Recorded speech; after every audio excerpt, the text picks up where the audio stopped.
Cure in today's headlines, an inspection team was winched onto the Rena today to check on its stability, and it's deemed it safe enough for a salvage crew to return and extract oil. A Maritime New Zealand spokesman says the next step is to heat the fuel so it's thin enough to pump. There's been fresh oil pollution on Tauranga's shoreline, and more is expected over the next 24 hours. Environment Minister Nick Smith told Rema News that the ecological impact extends inland. You know, the sort of worst case scenario that we get a break-up of the vessel, we get a release of that 1,300 tonne of further heavy oil on board. My biggest concern, and in terms of environmental vulnerability, actually if it ends up on the beach, that is where it is going to do the least harm and is the most recoverable. Rocky shorelines are more vulnerable, and the worst case scenario is for that heavy oil to be getting into some of those estuaries. And the hard question we don't know in terms of how far it will spread is that we're totally at the mercy of the currents and the wind direction. If we're lucky and there's a southerly, well then the damage to the Bay of Plenty will be less. Trajectories show that the worst of the oil flows will hit Motiti Island. The 40 or so families who live there rely on the sea for much of their food, and Maori MP Te Ururoa Flavel is calling for donations. The Rena's second officer made a brief appearance in the Tauranga District Court today. He faces the same charges for the incident as his skipper, who was in court yesterday. Both men have been remanded on bail until their next court appearances on October the 19th.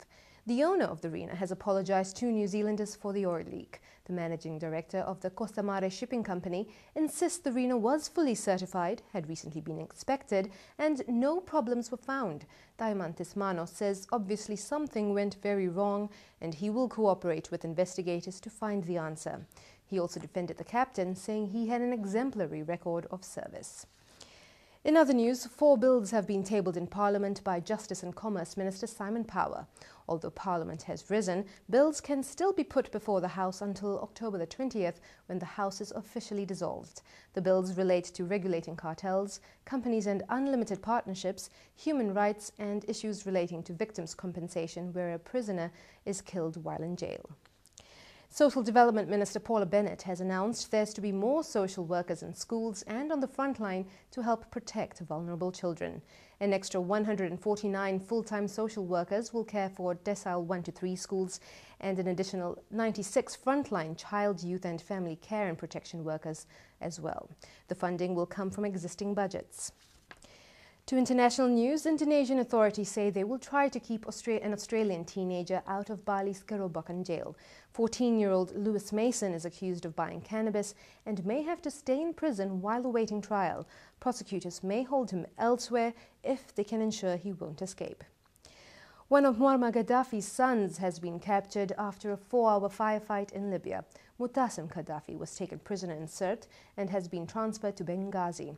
He held the post of National Security Advisor under his father's regime.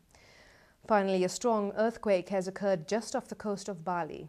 The U.S. Geological Survey says it registered as 6.8 on the Richter scale. Buildings in Denpasar were evacuated when the quake hit. Those are the headlines from the Shine TV newsroom. He konera.